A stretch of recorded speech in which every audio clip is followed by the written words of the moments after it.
Более 1500 заявлений на поступление в первый класс поступили в электронную систему. Регистрация началась 19 января в 9 часов утра на портале образовательных услуг республики в первые 11 школ города. Сейчас идет обработка заявок и смена статусов заявления школьными операторами на портале. Запись в остальные 32 школы начнется в субботу 26 января. Можете через портал госуслуг заявиться, как и сделали в первом потоке большинство заявлений. МФЦ в первый день подали только 85 заявлений. И это говорит о том, что народ уже движется в цифровое направление, то есть заявления подают уже самостоятельно. По прогнозу на этот год мы планируем поступление около 5400 первоклассников в школы города.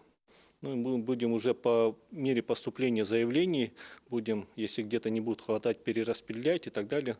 То есть классов должно хватить с учетом того, что построены новые школы.